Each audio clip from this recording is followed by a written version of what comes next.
Hi friends, நெஞ்சத்துக்கு இல்லாத சீரியலில் அடுத்த எபிசோடுக்கான ப்ரோமோவில் என்ன நடக்க போகுதுன்னா, மணமேடையில் இருக்கக்கூடிய கௌதம்க்கு நல்லாவே வேர்க்குது. இதை பார்த்த ராமகிருஷ்ணன், என்னை மன்னிச்சிருங்க மாப்பிள்ளன்னு சொல்ல, நீங்கள் எதுக்காக சார் என்கிட்ட மன்னிப்பு கேட்குறீங்க? என்னை மாதிரி கோடி கோடியாக சம்பாதிக்கிறவங்க சில கோடிகளை செலவழித்து ஒரு கல்யாணத்தை பண்ணுறது பெரிய விஷயம் கிடையாது சார். ஆனால் வாழ்க்கை முழுக்க சம்பாதிச்சு அதில் ஒரு கல்யாணத்தை நல்லபடியாக நடத்தி முடிக்கணும்னு நினைக்கிறீங்களே, நீங்கள் நினைக்கிறது தான் சார் பெரிய விஷயம். அதனால் இதை நினச்சி நீங்கள் கவலைப்படாதீங்க சார்னு கௌதம் சொல்கிறத பார்த்து மதுமிதா சந்தோஷப்படுறாங்க. அப்புறமா கௌதம் வந்திருக்கக்கூடிய எல்லாரையும் பார்த்து, இங்கே பாருங்க, இங்கே வந்திருக்கிற எல்லாருக்குமே சொல்கிறேன், என் மேலே இருக்கக்கூடிய பாசத்தில் நீங்கள் வந்திருந்தீங்கன்னா நீங்கள் தாராளமாக இங்கே இருக்கலாம். இல்லை உங்களுக்கு இங்கே இருக்கிறது கஷ்டமாக இருந்தால் நீங்கள் கிளம்பி போயிடலான்னு சொல்ல, அதை கேட்டு அபர்ணாவும் சந்தோஷப்படுறாங்க. கௌதம் சொன்னது கேட்டுச்சா சவுந்தலா?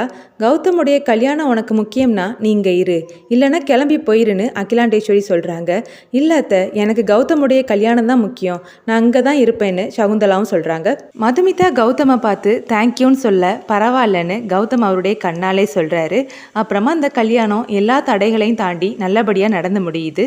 ராமகிருஷ்ணனும் ரேணுகாவும் இதில் 25 சவரன் நகை இருக்குது, 25 லட்ச ரூபா பணமும் இருக்குது, இதை ஏற்றுக்கோங்க மாப்பிள்ளன்னு சொல்லி கொடுக்க, அதை பார்த்த மதுமிதாவும் கௌதமும் ஷாக் ஆகுறாங்க. உங்களை யாராவது இதை வற்புறுத்தி கேட்டாங்களான்னு கௌதம் கேட்க, அப்படியெல்லாம் இல்லை மாப்பிள்ள, நாங்கள் தான் விருப்பப்பட்டு தரோன்னு ரேணுகாவும் ராமகிருஷ்ணனும் சொல்கிறாங்க. இல்லை, இங்கே இருக்கக்கூடியவங்களில் யார் இந்த வரதட்சணையை கேட்டதுன்னு கௌதம் கேட்குறாரு. அப்போ சகுந்தலாவும் லக்கியும் என்ன சொல்கிறதுக்குன்னு தெரியாமல் முழிச்சிட்டு நிற்க இந்த எபிசோட் ப்ரோமோ முடியுது.